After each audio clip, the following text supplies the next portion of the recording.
Olá, gente, sejam muito bem-vindos mais uma vez ao vivo com todos vocês. Estamos reunidos na nossa sala de leitura.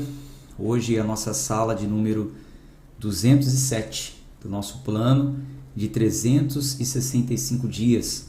Vamos seguir com a nossa leitura bíblica, com esse nosso plano bíblico de leitura anual. Hoje nós vamos continuar lendo o livro dos Salmos. Abra sua Bíblia, Salmo 3, vamos fazer uma oração e vamos seguir com a nossa leitura. Senhor Deus e Pai, Pai Santo, querido, amado, obrigado por mais um dia que o Senhor nos proporciona estarmos aqui reunidos, única e exclusivamente para lermos a Tua Palavra, entendermos os textos e aprendermos através dos Salmos sobre o relacionamento do homem com o Senhor, a forma que o Senhor espera que nos relacionemos com o Senhor e como que o Senhor também, através dos Salmos, falou com o Teu povo. Não diretamente, como nas profecias, mas se revelou também através desses escritos que vamos ler e aprender. Fale conosco, Senhor. Pedimos por graça, por misericórdia, oramos sempre em nome de Jesus. Amém. Vamos seguir então. Bíblia na tela. Terceiro Salmo. Você pode observar aí no título, Salmo de Davi, quando fugia de Absalão, seu filho. Aí vocês se lembram que ontem eu falei para vocês que essa preposição de não necessariamente fica claro de que o Salmo foi escrito por ele, né? Salmo de Davi, na etimologia da língua hebraica e grega, e na nossa também, portuguesa, muitas vezes pode indicar que é dele, porque realmente é dele, ou porque é para ele, ou porque foi feito por ele, enfim, a gente só entende no contexto se realmente foi ele que escreveu ou não. E há um indício aqui, eu vou falar para vocês quando a gente estiver lendo. Isso não é o mais importante, tá? Mas é só para vocês se atentarem também nessa questão. Salmo 3, versículo 1. Senhor, como aumentaram aqueles que me perturbam? Muitos são aqueles que se levantam contra mim. Há muitos que dizem da minha alma, não há salvação para ele em Deus. Ponto. Selá. Você vai perceber que esse Selá, ele aparece muito no livro dos Salmos e também aparece no livro de Abacuque. Essa palavra Selá, em hebraico, é uma palavra frequentemente usada na Bíblia hebraica, né, no original, e predominantemente no livro dos Salmos, como eu falei para vocês, aparece também Abacuque, mas trata-se de uma instrução sobre a leitura do texto. Não tem um significado muito exato, não tem uma tradução. Se você me perguntar assim, o que quer dizer a palavra Selá no livro dos Salmos? Não tem uma tradução. O contexto, o estudo, a forma escrita dos Salmos, ela dá a entender que ela serve como uma instrução de como você vai ler aquele texto. E como os salmos são canções, são hinos, são poesias que normalmente eram acompanhadas por instrumentos musicais, a gente vai ver nos próximos salmos, por exemplo, salmo tal para um instrumento de 8 cordas. Então você imagine aí um hino escrito que tem uma instrução. Quando entra o selá, é como se fosse uma pausa, é como se fosse uma mudança de tom, é como se fosse, olha, agora vai entrar um refrão, tá? Normalmente é por isso que está aqui. E também a palavra selá tem um objetivo, um sentido similar ao amém. Sabe quando a gente está falando uma coisa e amém, assim seja, para sempre, também tem um sentido similar ao aleluia, ou uma atribuição a Deus. Então, a gente vai ter que ir entendendo aqui pelo contexto, não pare nisso. Quando eu falar a palavra selar, eu não vou nem dar essa explicação novamente. Você já sabe que tem vários sentidos e de acordo com o texto a gente vai percebendo por que essa palavra entrou nesse momento, tá bom? Então, não fique aí achando, tem uma tradução, selar é uma linguagem espiritual e tal. Não, é só realmente uma instrução da forma como nós vamos ler o texto. Então, versículo 2. Há muitos que dizem da minha alma, não há salvação em Deus. Aliás, não há salvação para ele em Deus. Selá. Pausa. Uma certa reflexão no texto. Mas tu, versículo 3, ó Senhor, és um escudo para mim. A minha alma gloria e o exaltador da minha cabeça. Clamei ao Senhor com a minha voz, e ele me ouviu do seu santo monte, Selá, como se fosse um aleluia, né? Não vou mais ficar falando, a gente vai falar Selá em várias partes aqui, então vai chegar um momento que eu nem vou falar nada, só vou ler Selá, tá? Eu me deitei e dormi, acordei, porque o Senhor me sustentou. Eu me deitei e dormi, acordei, porque o Senhor me sustentou. Quer dizer, é uma forma poética de dizer que sente segurança em Deus, tá? Versículo 6. Não terei medo de 10 milhares de pessoas que se puseram contra mim ao meu redor. Levanta-te, ó Senhor, salva-me, ó meu Deus, porque atingiste a todos os meus inimigos sobre o osso malar, né? Quebraste os dentes dos ímpios. A salvação pertence ao Senhor. Tua bênção está sobre o teu povo. Selá.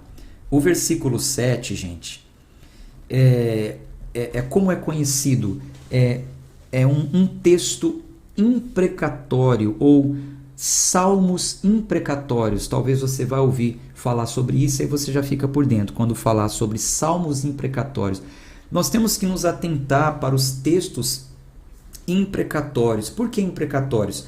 São textos que trazem uma certa conotação de maldição, de vingança. Olha só o que ele fala: levanta-te, Senhor, salva-me, ó meu Deus, porque atingiste a todos os meus inimigos sobre o osso malar, quebraste os dentes dos ímpios. Esses dias eu vi um pregador falando em rede social que nós devemos orar assim, que a gente deve orar, falar para Deus quebrar os dentes dos nossos inimigos. Não, calma aí, peraí.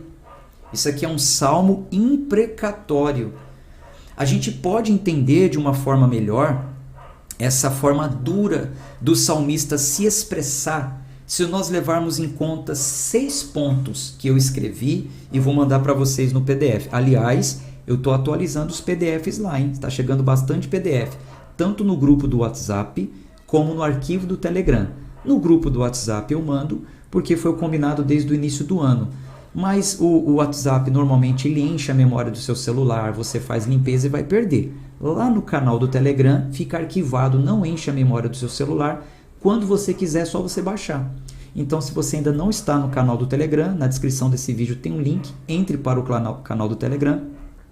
Se você está assistindo em um tempo futuro na plataforma Renovação da Mente, logo abaixo desse vídeo tem um botão escrito assim, ó, material complementar. Clica, baixa o material complementar, imprime, salva, coloca no computador, faça como você achar melhor para te ajudar nos estudos desse ano, tá bom? Então, a gente pode entender melhor essa forma dos salmistas expressarem na oração esse certo desejo, né, de vingança. Por quê? Primeiro ponto, esses textos narrados aqui que nós estamos lendo, eles fazem parte da antiga dispensação, velha aliança, da época da lei, onde a lei dizia olho por olho, dente por dente. Na nova dispensação, Jesus ele traz uma nova interpretação para isso. Nós já lemos isso lá nos evangelhos, tá? O que mais que a gente tem que se atentar? Esse texto aqui, ele não se trata de um ódio pessoal, mas do zelo que a pessoa tem, em muitos outros salmos nós vamos ver, o zelo que elas têm pelo povo de Deus, pela causa de Deus, pelo povo de Israel. E Deus, naquela época, era o Senhor dos exércitos, o Deus guerreiro. Nas batalhas, quando homens lutavam literalmente contra homens que enfiavam espada no bucho do outro, né? Vamos dizer assim, é assim que a situação era resolvida. Então é uma outra dispensação, a gente tem que tomar cuidado com isso, com esse tipo de oração, tá? Hoje nós entendemos que a justiça, ela não é feita pelas nossas próprias mãos. O Velho Testamento já diz, lá em Deuteronômio 32, que a vingança pertence a Deus. Bom, nesse tempo aqui também, ainda não havia uma relação com o Cristo e uma revelação clara do juízo final, quando os maus serão castigados. Eles ainda não tinham uma noção que os maus serão castigados, mas no juízo final, tá? Então, nesse tempo aqui, as famílias pagavam pelos seus crimes. Então é normal a gente ver um texto assim para aquela época. E por fim, é preciso entender também que esse povo, eles ainda não tinham conhecido a revelação completa do amor de Deus e da graça. E isso veio no tempo de Jesus Cristo, quando ele disse: amai os vossos inimigos, bendizei os que vos maldizem, o que bate numa face oferece também a outra. Orem por aqueles que vos perseguem. Então, esse tipo de oração imprecatória, eu não aconselho você, como cristão, realizar, tá? Eu acredito que foi uma irresponsabilidade desse pregador que eu vi. Gosto muito dele, inclusive é um pregador reformado, mas eu acredito que foi uma irresponsabilidade dele ir para a rede social dizer que nós devemos orar pelos nossos inimigos assim. E principalmente no que se trata aos governantes, né? Tomar partido e dizer: vamos pedir a Deus para quebrar os dentes do governante fulano, ciclano, beltrano. Eu não aconselho esse tipo de oração para um cristão na dispensação que nós estamos vivendo. Eu não acredito nisso. Eu acredito que nós temos que orar sim para que Deus, através dos meios dele, alcance com graça, salve a nossa nação, nos livre de certos males, enfim, converta, né? Converta o ímpio. Olha só, uma irmã nossa colocando aí, ó, diz o Senhor Deus: eu não tenho prazer na morte do ímpio, mas que o ímpio se converta do seu caminho e viva. Convertei-vos dos seus maus caminhos. Ezequiel 33, tá? Então, salmos imprecatórios, não confunda como uma oração de vingança. Não confunda. Cuidado com isso, tá bom? Então vamos seguir aqui para o próximo salmo, Salmo 4. Salmo 4. Ao músico-chefe de Neginote, Salmo de Davi. Nós não sabemos o que seria Neginote, que instrumento seria, tá? Não existe uma tradução clara nos estudos para isso, mas nós sabemos que foi um salmo composto para um músico que tocava algum instrumento, tá? Não temos uma definição clara para Neginote. É um debate sem fim, não vale a pena a gente entrar nesse debate. Versículo 1. Ouve-me quando eu chamar, ó Deus da minha justiça. Tu me ampliastes quando eu estava aflito. Tem misericórdia de mim e ouve a minha oração. Ó vós, filhos dos homens, por quanto tempo tornais minha glória em vergonha? Por quanto tempo amareis a vaidade e buscareis a mentira? Selá. Então, o filho dos homens aqui, nesse contexto, e muitas vezes na Bíblia, vai se referir a pessoas de alta posição social. Em alguns textos, eles estarão em contraste com pessoas pobres, de uma menor condição social. E aí ele continua falando o seguinte, entenda no contexto. Mas sabei que o Senhor separou aquele que é piedoso para si. O Senhor ouvirá quando eu o chamar. Permanecei no temor e não pequeis. Conversai com o vosso próprio coração sobre vossa cama e ficai quietos. Selá. Oferecei sacrifícios de justiça e ponde vossa confiança no Senhor. Há muitos que dizem: quem nos mostrará algum bem? Senhor, levanta a luz do teu semblante sobre nós. Puseste alegria no meu coração, mais do que no tempo em que lhes multiplicaram o trigo e o vinho. Eu tanto me deitarei em paz, quanto dormirei, porque tu, Senhor, somente me fazes habitar em segurança, porque tu somente me fazes habitar em segurança. Então, na composição desse salmo, ele está colocando os filhos dos homens, aquelas pessoas de uma condição social melhor, porém são ímpias, têm o seu celeiro cheio, multiplicaram o seu vinho, o seu dinheiro, mas não têm alegria. Tu, Senhor, puseste alegria no meu coração, mais do que no tempo em que lhes multiplicaram o trigo e o vinho, tanto que eu posso não ter muito, mas eu deito na minha cama, logo pego no sono, em paz, porque o Senhor me faz repousar em segurança. Quando, versículo 4, permanecei no temor e não pequeis, conversai com o vosso próprio coração sobre a vossa cama e ficai quietos. Então, quando eu deito na minha cama, quando eu coloco a minha cabeça no travesseiro, eu converso com o meu coração, eu converso com a minha consciência e eu estou em paz, eu estou quieto. Eu não tenho lucro com perturbação, fazendo coisa errada, denegrindo, difamando, sonegando, roubando. Então, esse aqui é um salmo maravilhoso para trazer paz para o seu coração, para você que vive retamente. Talvez não com muito, mas no pouco o Senhor derrama alegria no seu coração. Capítulo 5. Bom, capítulo 5 é então um salmo ao músico-chefe de Neilote, salmo de Davi. Dá ouvidos às minhas palavras, ó Senhor. Considera a minha meditação.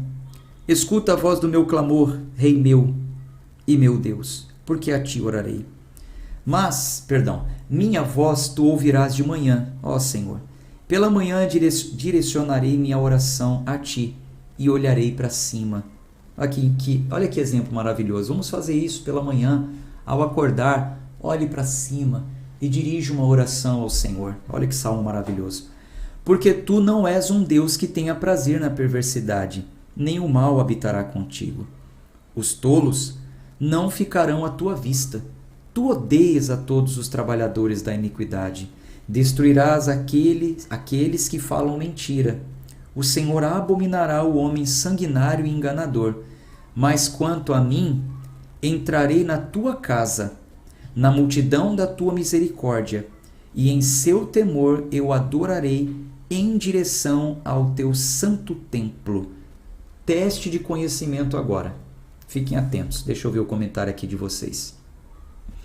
Vamos lá. Teste de conhecimento. Título: Ao músico-chefe de Neilote. Salmo de Davi. Vamos ver se esse salmo é de Davi, porque foi ele que escreveu, ou foi um salmo composto para Davi, em memória de Davi, em memória do comportamento, dos ensinos de Davi, da vida de Davi. Vamos ver? Então ele segue falando, e aqui no versículo 7 ele diz assim: Mas quanto a mim, entrarei na tua casa, na multidão da tua misericórdia, e em teu temor eu adorarei, olha o texto, em direção ao teu santo templo. Pergunto, esse salmo foi escrito por Davi? Sim ou não? O que você acha? Justifique a sua resposta.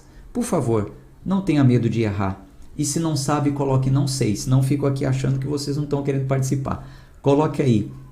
Penso que é de Davi por causa de tal coisa. Não é de Davi. Se souber, justifique por causa de tal coisa. Ou se não sabe, coloca não sei. Vamos lá. Teste de conhecimento e de atenção aos textos. Salmo é de Davi porque foi escrito por ele? Sim ou não? Se sim, porque sim. Se não, porque não. Se não sabe, tudo bem. Não tem problema. A gente está lendo junto e o desafio é aprendermos a interpretar os textos. A Daniela diz que sim. Diz que o salmo é de Davi. Foi escrito por ele. Quem mais? Deixa eu ativar os comentários aqui nesse outro retorno meu aqui. Peraí. Mas vai escrevendo aí.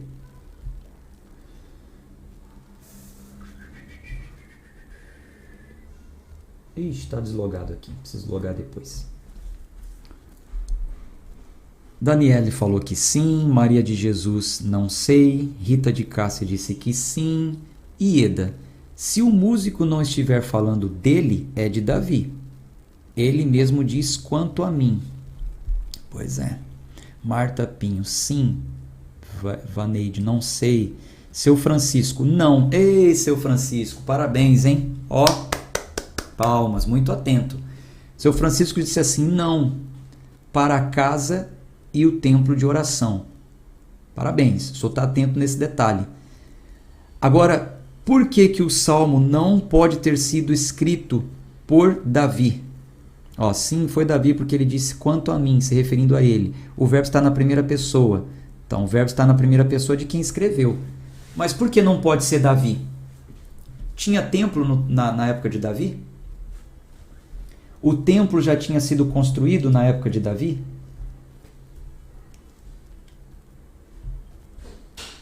Então, olha só. Quanto a mim, entrarei na tua casa, na multidão da tua misericórdia, em teu temor.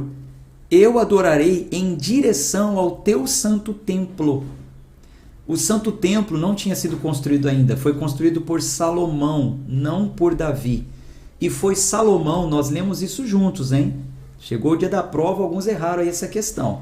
Nós lemos juntos que Salomão orou ao Senhor e disse, Senhor, que todos aqueles que orarem em direção deste templo seja atendido. Então, o salmista fala, quanto a mim, eu entrarei na tua casa, na multidão da tua misericórdia. Em teu temor eu adorarei, em direção ao teu santo templo. Não tinha templo na época de Davi, esse salmo não pode ter sido escrito por ele. Mas, para ele, em menção aos ensinos dele, o autor fala agora na primeira pessoa do comportamento dele, tá? Então, a gente vai vendo pelos textos como que a coisa funciona. Versículo 8. Conduz-me, ó Senhor, na tua justiça, por causa dos meus inimigos. Faz o teu caminho reto diante da minha face. Porque não há fidelidade na boca deles. Sua parte interior é muita perversidade. Sua garganta é um sepulcro aberto. Eles lisonjeiam com a sua língua. Destrói-os, ó Deus, que eles caiam por seus próprios conselhos. Lança-os fora na multidão de suas transgressões, porque eles se rebelaram contra ti. Mas que todos aqueles que põem sua confiança em ti se regozijem, que eles sempre gritem de alegria, porque tu os defendes, e que também aqueles que amam o teu nome se alegrem em ti, porque tu, Senhor, abençoarás ao justo com favor, tu circundá-lo-ás. Um círculo, né? Protegerá como um círculo, como um escudo. Bora lá para o capítulo 6. Exatamente, seu Francisco. Tinha um local de oração no templo de Davi, mas ainda não tinha templo. Capítulo 6. Ao músico-chefe de Neginote sobre seminite. Essa palavra seminite tem tradução. 8. Então era um instrumento de 8 cordas, né? Um violão tem 5 cordas. Já tem um outro que tem 7 cordas, tem um violão que tem 12 cordas, que são duplicadas. Nessa época tinha um instrumento de 8 cordas. Ao músico-chefe de Neginote sobre seminite, Salmo de Davi. Ó Senhor, não me repreenda na tua ira, nem me castigue no teu ardente descontentamento. Tem misericórdia de mim, ó Senhor, porque sou fraco. Ó Senhor, sara-me, porque os meus ossos estão perturbados. Minha alma também está dolorosamente perturbada. Mas tu, ó Senhor, por quanto tempo?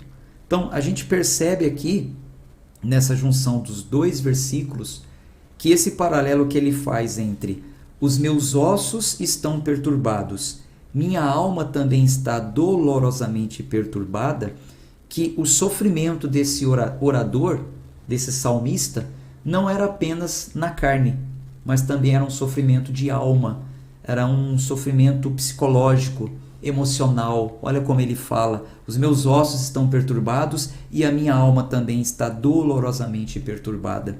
Versículo 4, Retorna, ó Senhor. Liberta minha alma. Ó, salva-me por causa das tuas misericórdias.